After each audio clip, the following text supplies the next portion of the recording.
Good morning, students. In previous class, we have discussed our topic informal organization, its features. Today, we are going to discuss its advantages. First advantage is effective communication. In the absence of any definite course, it is an effective system of communication. Message can quickly conveyed from one place to another with the help of this system. Informal organisation जो हमने read की थी, क्या थी informal organisation? जिसमें किसी भी activity के लिए कोई प्री डिफाइंड पाथ या प्री डिफाइंड वे नहीं होता है। तो उसमें फर्स्ट बेनिफिट हमें किसका मिलता है? इफ़ेक्टिव कम्युनिकेशन का, क्योंकि बोलता कोई डेफिनाइट कोर्स, कोई चेन नहीं होती, तो वहाँ पे किसी भी तरह की जो इन्फॉर्मेशन है या किसी भी तरह की कम्युनिकेशन है वो हम फ्रीली एक जगह से दूसरी जगह पर कन्वे कर सकते हैं। और ये कई बार पर्सनल मैटर के ऊपर भी हो सकती है। ज़रूरी नहीं कि आप ऑर्गेनाइजेशन मैटर के लिए ही काम कर रहे हैं तो उसी के रिलेटेड कम्युनिकेट कर रहे हैं, बट आप अपनी पर्सनल मैटर से रिलेटेड भी किसी भी तरह की वहाँ पे कम्युनिकेशन कर सकते हैं। Fulfil social need in the informal organisation, people having similarity of thoughts and idea form the group of their own. जैसा कि हमने रीड किया था कि जो इनफॉर्मल ऑर्गेनाइजेशन है वो common interest, common thinking thought वाले जो पीपल हैं वो इकट्ठे होकर इसकी फॉर्मेशन करते हैं।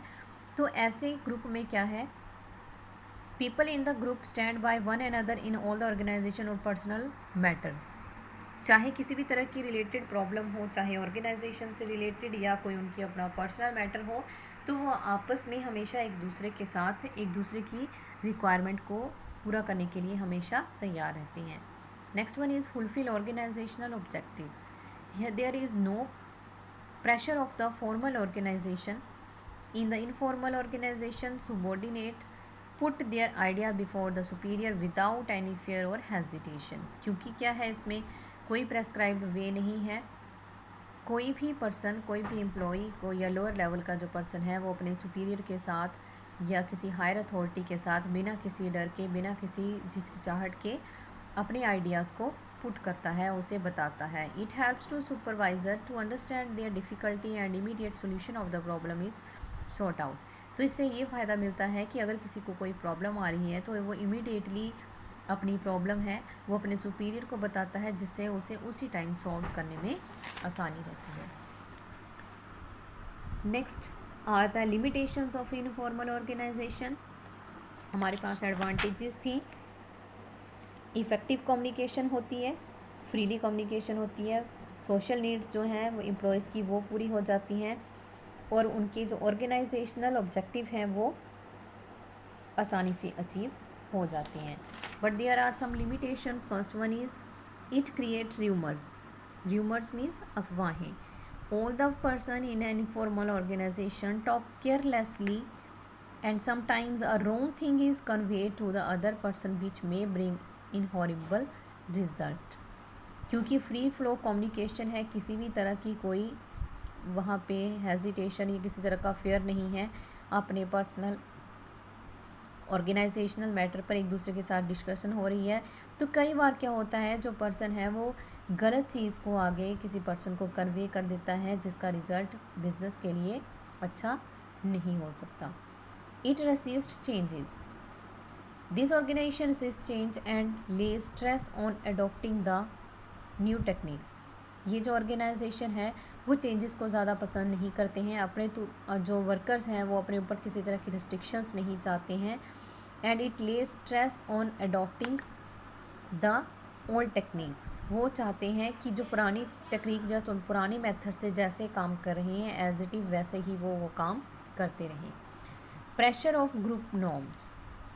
In this organization, people are under pressure to the group norms. Sometimes the people assembled in informal group lose sight of the objective and all decide to oppose their superiors unanimously. Such a situation adverse affect productivity.